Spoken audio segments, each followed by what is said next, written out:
ಸರಿ ಇದೆಯೇನ್ರಿ? ಎಲ್ಲ ಸರಿ ಇದೆ. ಏನೇ ಸೀತಾ, ಸಣ್ಣ ಪುಟ್ಟ ವಿಷಯಕ್ಕೆಲ್ಲ ಗಾಬರಿ ಆಗ್ಬಿಡ್ತೀಯ. ನೀನು ಗಾಬರಿ ಆಗೋದಿರಲಿ, ಮನೆಯವ್ರಿಗೆಲ್ಲ ಗಾಬರಿ ಪಡಿಸ್ಬಿಡ್ತೀಯ. ರೀ, ಆರೋಗ್ಯದ ವಿಷಯದಲ್ಲಾದರೂ ಸೀರಿಯಸ್ ಆಗಿರಬೇಕು ರೀ. ಎಲ್ಲದಕ್ಕೂ ತಮಾಷೆ ಮಾಡ್ತೀರಲ್ಲ ನೀವು. ನನಗೇನಾಗಿದೆ ಅಂತ. ಅಪ್ಪ, ಇವಾಗ ಆರಾಮಾಗಿದ್ದೀರ ತಾನೆ? ನನಗೇನಾಗಿದೆಯೋ, ಗುಂಡ್ಕಲ್ಲಾಗಿದ್ದಾಗಿದ್ದೀನಿ. ನಿಮ್ಮ ಆರೋಗ್ಯನ ನೀವು ತುಂಬ ನೆಗ್ಲೆಕ್ಟ್ ಮಾಡ್ತಾ ಇದ್ದೀರಾ. ಬನ್ನಿ ಹಾಸ್ಪಿಟ್ಲಿಗೆ ತೋರಿಸ್ಕೊಂಬಂದ್ಬೇಡ. ನೋಡಿದ್ಯಾ ಸೀತಾ, ನೀನು ಮೊದಲೇ ಟೆನ್ಷನ್ಗೆ ಇರಾಕಿ ಮಕ್ಕಳಿಗೂ ಟೆನ್ಷನ್ ಕೊಟ್ಬಿಡ್ತೀಯ. ಸಾಕು, ಸುಮ್ಮನೆ ಇರಿ. ಇದೇನು ತಮಾಷೆ ಮಾಡೋ ವಿಷಯನ? ನಿನ್ನೆ ರಾತ್ರಿ ಎದೆ ನೋವು ಅಂತ ಹೇಳಿದ್ರಿ, ಇವತ್ತು ನೋಡಿದ್ರೆ ತಲೆ ಸುತ್ತ ಬಿದ್ದಿದ್ದೀರಾ. ಇಷ್ಟೆಲ್ಲ ಆದರೂ ನಾವು ಸುಮ್ಮನೆ ಇರಬೇಕಾ? ಅಪ್ಪ, ಯಾಕೆ ಹೀಗೆಲ್ಲ ಮಾಡ್ತಾ ಇದ್ದೀರಾ? ಇರೋ ವಿಷಯ ನೇರವಾಗಿ ಹೇಳ್ಬೋದಲ್ವಾ?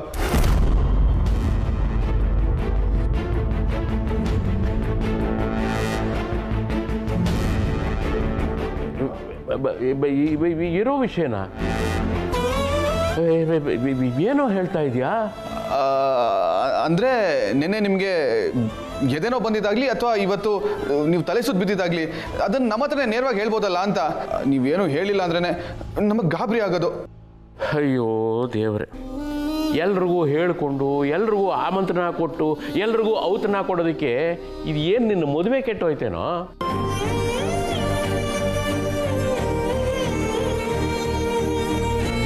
ನೆನ್ನೆ ಎಲ್ಲ ಓಡಾಟ ಜಾಸ್ತಿ ಆಗಿತ್ತು, ಅದಕ್ಕೆ ಸ್ವಲ್ಪ ಸುಸ್ತಾಯಿತು ಅಷ್ಟೇ. ನೀನು ನಿಮ್ಮ ಅಮ್ಮನ ಥರನೇ ಆಡ್ತೀಯಲ್ಲೋ? ಇಲ್ಲಪ್ಪ, ನೀವು ಈ ಥರ ತಾಚಾರ ಮಾಡ್ಕೊಳ್ಳೋದು ಸರಿಯಲ್ಲ. ಮದುವೆ ಕೆಲಸ ಯಾವಾಗ ಬೇಕಾದರೂ ಮಾಡ್ಬೋದು, ಅದಕ್ಕೆ ನಿಮ್ಮ ಆರೋಗ್ಯ ಹಾಳು ಮಾಡ್ಕೊಳ್ಳೋದಾ? ಅಯ್ಯ, ನನ್ನ ಆರೋಗ್ಯ ಹಾಳಾಗ್ತಿಲ್ಲ ಕಣೋ. ನಿನ್ನ ಮದುವೆ ವಿಷಯದಿಂದ ನನ್ನ ಆರೋಗ್ಯ ಚೆನ್ನಾಗಾಗಿ 10 ವರ್ಷ ಚಿಕ್ಕವನಾಗ್ಬಿಟ್ಟಿದ್ದೀನಿ, ಗೊತ್ತಾ? ಅದು ಏನೇ ಇರಲಿ, ಮೊದಲು ಒಂದ್ಸತಿ ಹಾಸ್ಪಿಟಲ್ಗೆ ಹೋಗಿ ಬಂದ್ಬೇಡ. ಲೇ, ನೀನು ಹಸೆಮಣೆ ಇರೋ ಗಂಡು ಕಣೋ. ಅದು ಬಿಟ್ಟು ನನ್ನ ಜೊತೆ ದಿನಾಗಲೂ ಹಾಸ್ಪಿಟ್ಲಿಗೆ ಕಲಿಬೇಕೇನಾ? ಅಲ್ಲಪ್ಪ, ಅದು ಈಗೇನು, ನಾನು ಹಾಸ್ಪಿಟ್ಲಿಗೆ ಹೋಗಿ ಚೆಕಪ್ ಮಾಡಿಸ್ಕೊಂಬರ್ಬೇಕು ಅಷ್ಟೇ ತಾನೇ? ಸರಿ, ನಾಳೆನೇ ಮುಕುಂದನಿಗೆ ಹೇಳಿ ಹಾಸ್ಪಿಟಲ್ನಲ್ಲಿ ಚೆಕಪ್ ಮಾಡ್ಕೊಂಬರ್ತೀನಿ, ಆಯ್ತಾ? ಸರಿ, ಕಾರ್ತಿಕ್ ಬರೋದು ಬೇಡ, ನಾನೇ ನಿಮ್ಮ ಜೊತೆ ಬರ್ತೀನಿ. ಬೇಡವೇ ಸೀತಾ, ಮದುವೆ ಕೆಲಸಗಳು ಬೇಕಾದಷ್ಟು ಇರ್ತವೆ, ಅದನ್ನೆಲ್ಲ ನೀವು ನೋಡ್ಕೋಬೇಕಲ್ಲ. ಅದು ಬಿಟ್ಟು ನೀವು ಆಸ್ಪತ್ರೆಯಲ್ಲಿ ಏನು ಮಾಡ್ತೀರಾ? ನಾನು ಹೋಗಿ ಮುಕುಂದನ ಹತ್ರ ಚೆಕಪ್ ಮಾಡಿಸ್ಕೊಂಬರ್ತೀನಿ. ಅಪ್ಪ, ಆದರೂ ನಾನು ನಿಮ್ಮ ಜೊತೆ ಬರ್ತೀನಿ. ಬೇಡ ಅಂತ ಹೇಳಿದ್ನಲ್ಲ, ಮನೆ ಮಂದಿ ಎಲ್ಲ ಬಂದು ಹಾಸ್ಪಿಟ್ಲಲ್ಲಿ ಕೂತ್ಕೊಳ್ಳುವಂಥ ದೊಡ್ಡ ಕಾಯಿಲೆ ನನಗೇನಾಗಿದೆ? ನನಗೇನು BP ನಾ, ಶುಗರಾ, ಇಲ್ಲ ಲಿವರ್ ಕಂಪ್ಲೇಂಟಾ?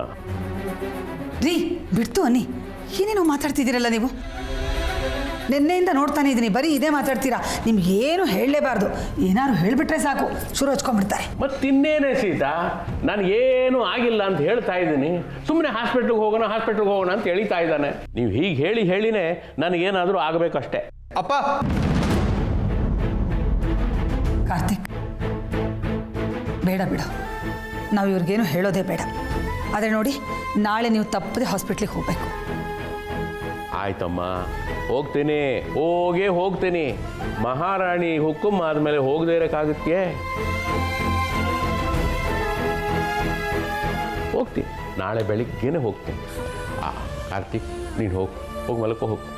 ಆದರೂ ಅಪ್ಪ, ಹೋಗು ಅಂತ ಹೇಳಿದ್ನಲ್ಲ, ಹೋಗಿ ಮಲ್ಕೋ. ಸರಿ, ಗುಡ್ ನೈಟ್ ಮಾ. ಗುಡ್ ನೈಟ್ ಅಪ್ಪ. ಸರಿ, ಇದಿಷ್ಟು ಕುಡಿದು ಮುಗಿಸಿ ಮೊದಲು. ಆಯಿತು, ಕುಡಿತೀನಿ ಅಂತ ಹೇಳಿದ್ನಲ್ಲ, ಕುಡಿತಾನೇ ಇದ್ದೀನಿ. ನೀನು ಹೋಗಿ ಮಾರಾಯ್ತಿ.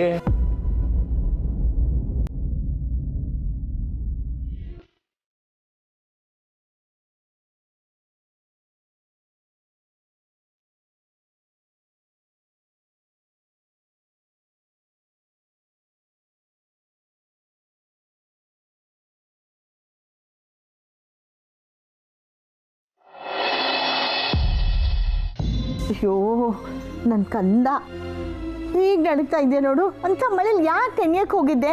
ನೀಗೇನು ತಲೆ ಕೆಟ್ಟಿತ್ತಾ? ಹಾಗೆ ಅನ್ಕೋ, ಪ್ರೀತಿ ಮಾಡೋಕ್ಕೆ ಶುರು ಮಾಡಿದವ್ರಿಗೆಲ್ಲ ಮಳೇಲಿ ನೆನಿಬೇಕು ಅಂತ ಅನ್ಸುತ್ತಂತೆ. ಅದಕ್ಕೆ ತಾನೇ ನೀನು ನೆಂದಿದ್ದು. ಇದನ್ನೆಲ್ಲ ನಿನಗೆ ಯಾರು ಹೇಳಿದ್ದು? ಯಾರು ಯಾಕೆ ಹೇಳಬೇಕು?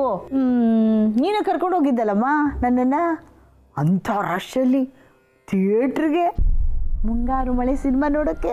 ಅದು ಲವ್ ಫೇಲ್ಯೂರ್ ಆಗಿರೋ ಸಿನಿಮಾ ಗಿರಿಜಮ್ಮ. ಅಲ್ಲಿ ಪ್ರೀತಿಸಿದವ್ರು ಒಂದಾಗ್ಲಿಲ್ವಲ್ಲ. ಅದು ನಿಜಾನು. ಪ್ರೀತಿಸ್ತಾ ಇರೋರಿಗೆ ತಾವು ಪ್ರೀತಿಸಿದವರು ಸಿಗಲಿಲ್ಲ ಅಂದರೆ ಅವ್ರ ಬದುಕಲ್ಲಿ ಮಳೆ ನೀರಿಗಿಂತ ಕಣ್ಣೀರೇ ಜಾಸ್ತಿ. ಅಯ್ಯೋ, ನೀವೊಂದು ವಿಷಯ ಹೇಳೋದೇ ಮರ್ತ್ಬಿಟ್ಟೆ. ಪಕ್ಕದ ರೋಡಲ್ಲಿ ಸುಂದ್ರಮ್ಮ ಅಂತಿದ್ದಾರಲ್ಲ, ಅಂಗನವಾಡಿ ಟೀಚರು, ಅವ್ರ ಮಗ ರವಿ ಸೂಸೈಡ್ ಮಾಡ್ಕೊಂಡ್ಬಿಟ್ಟಂತೆ. ಯಾಕಂತೆ? ಯಾವುದೋ ಹುಡುಗಿನ ಪ್ರೀತಿಸ್ತಾ ಇದ್ದಂತೆ. ಅವಳು ಇವನ ಜೊತೆ ಸ್ವಲ್ಪ ದಿನ ಸುತ್ತಾಡಿ ಬೇರೆ ಯಾರೋ ಮದುವೆ ಮಾಡ್ಕೊಂಡೆ ಹೊಟ್ಟೋಗ್ಬಿಟ್ಲಂತೆ. ಅವಳು ನನಗೆ ಸಿಗ್ಲಿಲ್ವಲ್ಲ ಅಂತ ಈ ಮುಂಡೆದು ಆತ್ಮಹತ್ಯೆ ಮಾಡ್ಕೊಂಡ್ಬಿಟ್ಟಿದ್ದೆ. ಗಿರಿಜಮ್ಮ, ಪ್ರೀತಿಸಿದವ್ರು ಸಿಗ್ಲಿಲ್ಲ ಅಂದರೆ ಜೀವನ ಮುಗ್ದೋಗುತ್ತಾ? ಪ್ರಾಣ ಕಳ್ಕೊಂಡ್ಬಿಡ್ಬೇಕಾ? ಬಿಡ್ತು ಅನ್ನೋ. ಪ್ರತಿಯೊಬ್ಬರಿಗೂ ಅವರ ಜೀವನದ ಮೇಲೆ ಹಕ್ಕಿದೆ, ಜೀವದ ಮೇಲಲ್ಲ. ಯಾಕಂದ್ರೆ ಜೀವ ಕೊಟ್ಟಿರೋರು ತಂದೆ ತಾಯಿ. ಸತ್ಯ, ಒಂದು ಹೆಣ್ಣು ತಾನು ಗರ್ಭಿಣಿ ಅಂತ ಗೊತ್ತಾದ ಕೂಡಲೇ ಆ ಮಗು ಬಗ್ಗೆ ನೂರಾರು ಕನಸುಗಳನ್ನ ಕಟ್ಕೊಂಡಿರ್ತಾಳೆ. ಅದು ಭೂಮಿಗೆ ಬಂದಮೇಲೆ ತನ್ನ ಜೀವನ ಧಾರೆ ಎರೆದು ಆ ಮಗುನ ಬೆಳೆಸ್ತಾಳೆ ಕಣೆ. ನನ್ನ ಮಗು ಯಾವಾಗಲೂ ನಗ್ನಗ್ತಾ ಇರಬೇಕು, ಸಂತೋಷವಾಗಿರಬೇಕು ಅನ್ನೋ ಒಂದೇ ಒಂದು ಕಾರಣಕ್ಕೆ ಏನೆಲ್ಲ ತ್ಯಾಗ ಮಾಡ್ತಾಳೆ ಕಣೆ. ಅಂಥದ್ರಲ್ಲಿ ಇವರು ಬೆಳೆದು ದೊಡ್ಡವರಾದ್ಮೇಲೆ ಆ ಪ್ರೀತಿ ಸಿಗ್ಲಿಲ್ಲ ಅಂತ ತಮ್ಮ ಜೀವನೇ ಕಳ್ಕೊಂಡ್ರೆ ಆ ತ್ಯಾಗಕ್ಕೆ ಅವಮಾನ ಮಾಡ್ದಾಗಲ್ವಾ?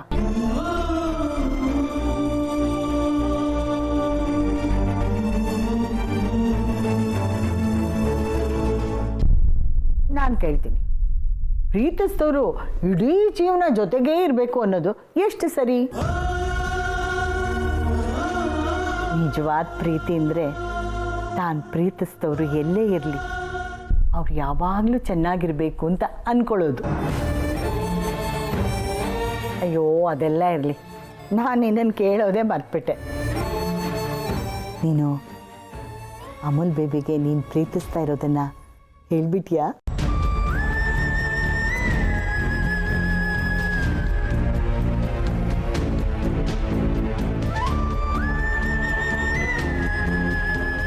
ಇಲ್ಲ ಗಿರಿಜಮ್ಮ, ಅವನು ಊರಲ್ಲಿಲ್ಲ. ಆಯ್ತಾಯ್ತು, ಅವ್ನು ಊರಿಂದ ಬಂದ ಕೂಡಲೇ ತಡ ಮಾಡಬೇಡ, ಹೇಳ್ಬಿಡು. ಈಗ ಮಲ್ಕೊ.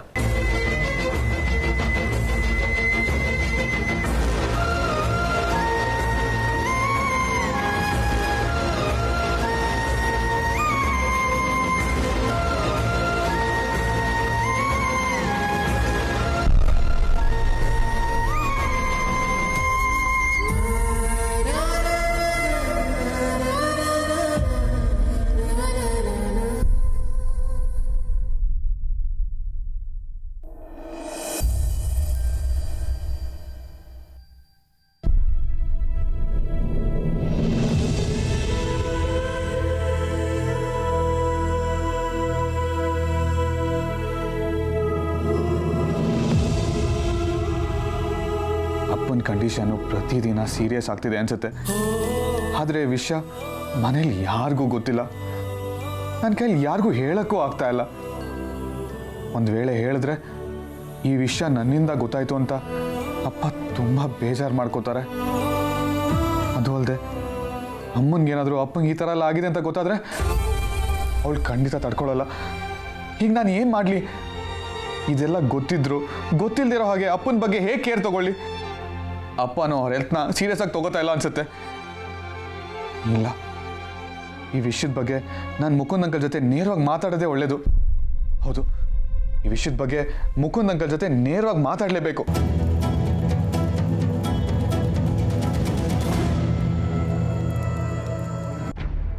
ನಾನು ಮುಕುಂದ್ ಸರ್ ಹತ್ರ ಮಾತಾಡ್ತೀನಿ. ನೀವೊಂದು MRI ಮಾಡಿಸ್ಕೊಂಡು ಬಂದುಬಿಡಿ. ರಿಪೋರ್ಟ್ ಬಂದಮೇಲೆ ಚೆಕ್ ಮಾಡಿ ಫರ್ದರ್ ಡಿಸ್ಕಸ್ ಮಾಡೋಣ. ಓಕೆ.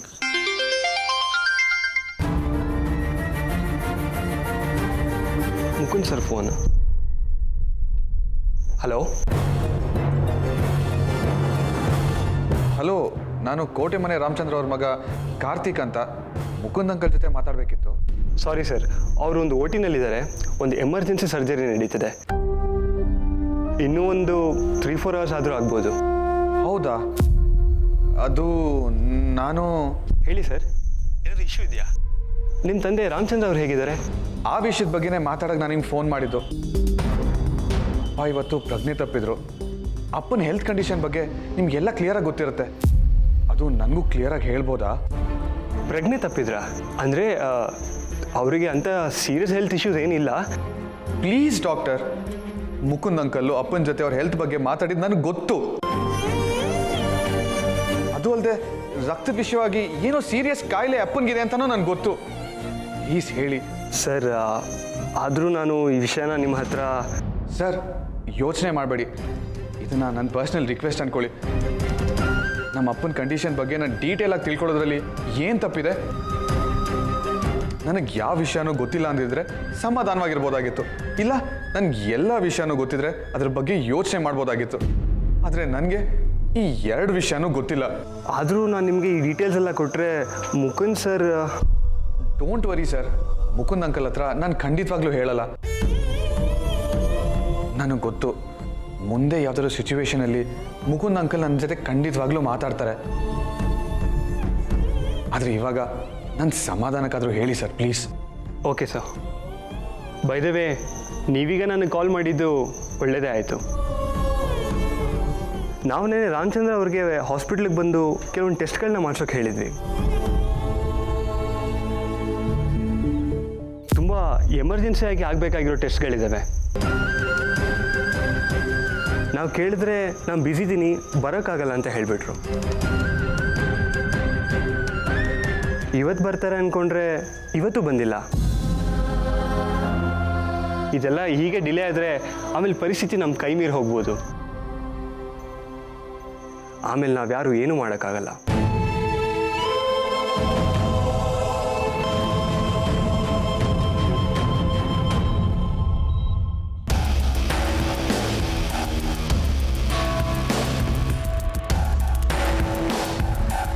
ನೀನಿವಾಗ ನೋಡಿರುವಂಥ ಪೋಸ್ಟ್ರು ಬರೀ ಸ್ಯಾಂಪಲ್ ಅಷ್ಟೇ. ಇಂಥ 10 ಪೋಸ್ಟ್ರು ನನ್ನ ಹತ್ರ ರೆಡಿಯಾಗಿ ಕೂತಿದೆ.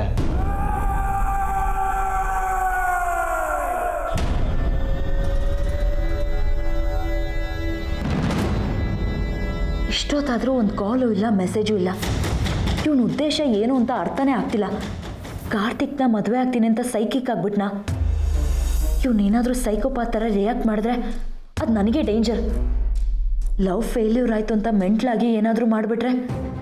ಇಂಥ ಟೈಮಲ್ಲಿ ನಾನು ಕೋಪ ಮಾಡಿಕೊಂಡು ಅವನನ್ನು ಟ್ರಿಗರ್ ಮಾಡಬಾರ್ದು. ಬೆಣ್ಣೆಯಲ್ಲಿ ಕೂದಲು ತೆಗೆದ ಹಾಗೆ ಮೆಲ್ಲಗೆ ಜಾರ್ಕೋಬೇಕು. ಹೌದು, ನಾನೇ ಸ್ವಲ್ಪ ಕೂಲಾಗಿ ಅವನನ್ನು ಸ್ವೀಟಾಗಿ ಮಾತಾಡಿಸಿ ಮತ್ತೆ ಅವನನ್ನು ಟ್ರ್ಯಾಕಿಗೆ ತರಬೇಕು.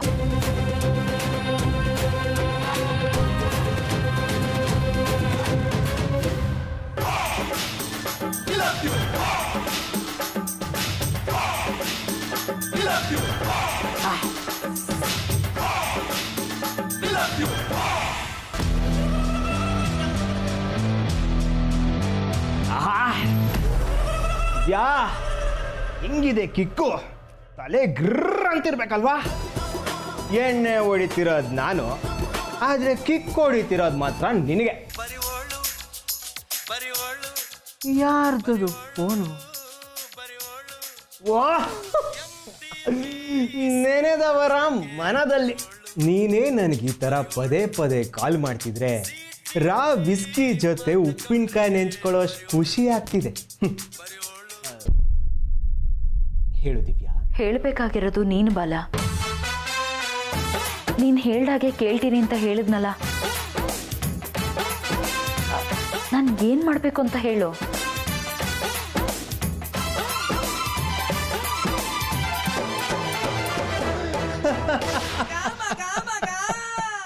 ಯಾಕೆ ಈ ರೀತಿ ನಗ್ತಿದ್ಯಾ? ನೀನು ಹೇಳ್ದಾಗೆ ಕೇಳ್ತೀನಿ ಅಂತ ಹೇಳಿದ್ಮೇಲೂ ನೀನು ಈ ರೀತಿ ರಿಯಾಕ್ಟ್ ಮಾಡಿ ನನ್ನ ವಿರುದ್ಧ ಗೆದ್ದೆ ಅಂತ ಖುಷಿ ಪಡಬೇಕಾ? ಅಫ್ಕೋರ್ಸ್ ದಿವ್ಯಾ, ನೀನು ಹೇಳು ಅಂದ ತಕ್ಷಣ ನಾನು ಹೇಳ್ಬಿಟ್ರೆ ನೀನು ಹೇಳ್ದಂಗೆಲ್ಲ ನಾನು ಕೇಳ್ತಾ ಇದ್ದೀನಿ ಅಂತ ಆಗಲ್ವಾ? ಸೊ ನಾನೀಗ ಸೋಲಲ್ಲ, ನಿನಗೆ ಹೇಳಬೇಕಾಗಿರೋದನ್ನ ಹೇಳಲ್ಲ. ದಿವ್ಯಾ, ನಿಂಗೊಂದು ವಿಷಯ ಗೊತ್ತಾ? ನಾನೀಗ ಒಂದು ಇಂಪಾರ್ಟೆಂಟ್ ಮೀಟಿಂಗಲ್ಲಿದ್ದೀನಿ, ನೀನು ಡಿಸ್ಟರ್ಬ್ ಮಾಡಬೇಡ. ಮೀಟಿಂಗಾ? ಹೌದು, ಒಂದು ಹುಡುಗಿ ಜೊತೆ ಡೇಟಿಂಗ್ ಕ್ಯಾನ್ಸಲ್ ಆಗಿ ಫೈಟಿಂಗ್ ಫಿಕ್ಸ್ ಆದ್ಮೇಲೆ ಎಣ್ಣ ಜೊತೆ ಮೀಟಿಂಗ್ ಮಾಡಲೇಬೇಕಲ್ವಾ?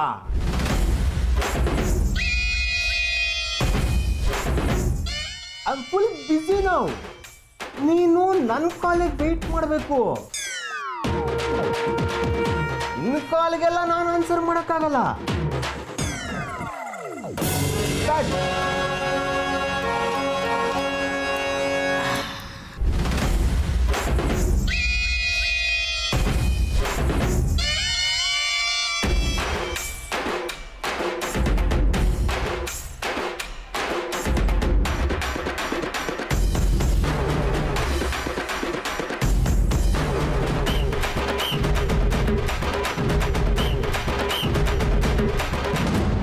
ಅಂದರೆ ನೆನ್ನೆ ನೀವು ಅಪ್ಪನಿಗೆ ಹಾಸ್ಪಿಟಲ್ಗೆ ಬರೋಕ್ಕೆ ಹೇಳಿದ್ರಾ?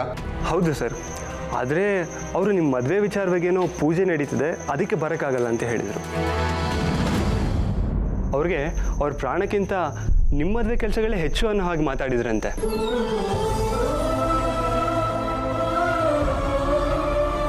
ಡಾಕ್ಟರ್, ಪ್ಲೀಸ್ ಹೇಳಿ, ಅಪ್ಪನ ಕಂಡೀಷನ್ ಇವಾಗ ಹೇಗಿದೆ? ನನಗೆ ತುಂಬ ಭಯ ಆಗ್ತಾ ಇದೆ. ಅಪ್ಪನಿಗೇನು ಆಗಲ್ಲ ಅಲ್ವಾ? ಅಪ್ಪ ಹುಷಾರಾಗ್ತಾರಲ್ವಾ? ಡಿಸೀಸ್ ಬಗ್ಗೆ ಮುಕುಂದ್ ಸರ್ ಮೊದಲನೇ ಸ್ಟೇಜ್ನಲ್ಲೇ ಡಯಾಗ್ನೋಸ್ ಮಾಡಿದ್ದಾರೆ. ಸೊ ಅದೊಂದು ವಿಷಯದಲ್ಲಿ ನಮಗೆ ಸ್ವಲ್ಪ ಹೋಪ್ ಇದೆ. ಆದರೆ ಆ ಟೆಸ್ಟ್ಗಳನ್ನೆಲ್ಲ ಆದಷ್ಟು ಬೇಗ ಮಾಡಿಸ್ಬೇಕು.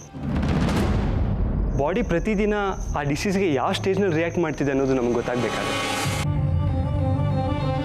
ಎಲ್ಲ ರಿಪೋರ್ಟ್ಸ್ ಬಂದ ಮೇಲೇ ನಾವೇನಾದರೂ ಹೇಳೋಕ್ಕೆ ಸಾಧ್ಯ. ಅಲ್ಲಿವರೆಗೂ ನಾವು ಅವ್ರಿಗೆ ಯಾವುದೇ ಟ್ರೀಟ್ಮೆಂಟ್ ಕೊಡೋಕ್ಕಾಗಲ್ಲ. ಇದೆಲ್ಲ ಡಿಲೇ ಆದರೆ ಆಮೇಲೆ ನಾವು ಎಷ್ಟೇ ಕಷ್ಟಪಟ್ಟರು ಅವ್ರನ್ನ ಉಳಿಸ್ಕೊಳ್ಳೋಕೆ ಸಾಧ್ಯ ಆಗದೆ ಇರ್ಬೋದು.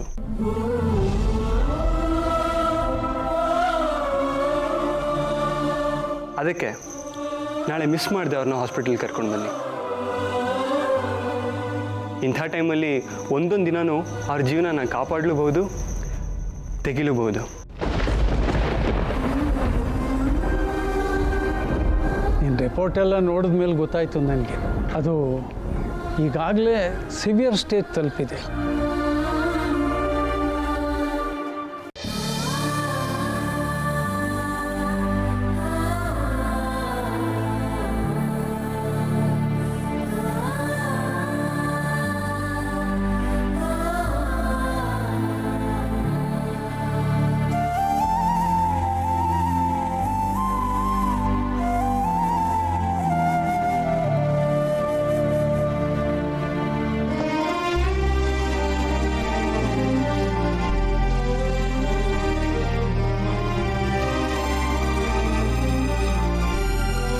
ಎಷ್ಟೋ ಹುಡುಗ ಹುಡುಗಿರು ಪ್ರೀತಿ ಸಿಗಲಿಲ್ಲ, ಲವ್ ಫೇಲ್ಯೂರ್ ಆಯಿತು, ಜೀವನನೇ ಮುಗ್ದೋಯ್ತು ಅಂತೆಲ್ಲ ಮಾತಾಡುವಾಗ ಯಾಕೆ ಇವರೆಲ್ಲ ಇಷ್ಟೊಂದು ಅತಿಯಾಗಿ ಆಡ್ತಿದ್ದಾರೆ?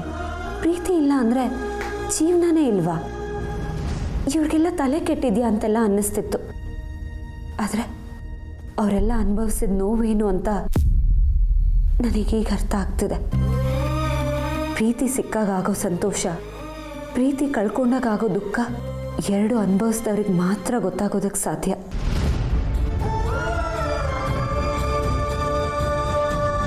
ಅಪ್ಪನೇ ಪ್ರಪಂಚ ಅಂದ್ಕೊಂಡು ಅಪ್ಪನ ಹೆಗ್ಲ ಮೇಲೆ ಕೂತು ಕನಸುಗಳನ್ನು ಕಟ್ಕೊಂಡೆ. ಅಪ್ಪನ ಪ್ರೀತಿನೇ ಆ ಕನಸುಗಳಿಗೆ ಬೆನ್ಗಾವಲು ಅಂದ್ಕೊಂಡೆ. ಆದರೆ ಆ ದೇವರು ನನ್ನ ಅಪ್ಪನ ನನ್ನಿಂದ ಕಿತ್ಕೊಂಡ. ಮಗಳೇ ಅನ್ನೋ ಮಾತನ್ನ ಮತ್ತೆ ಕೇಳೋಕ್ಕಾಗದೇ ಇರೋ ಹಾಗೆ ಮಾಡಿಬಿಟ್ಟ. ಅದಾದಮೇಲೆ ನನ್ನನ್ನು ಪ್ರೀತಿಸೋ ಒಂದು ಹೃದಯ ಇದೆ ಅಂತ ನನಗನ್ಸಿದ್ದು ಅಮೂಲ್ ಬೇಬಿ ನನ್ನ ಜೀವನಕ್ಕೆ ಬಂದಾಗ.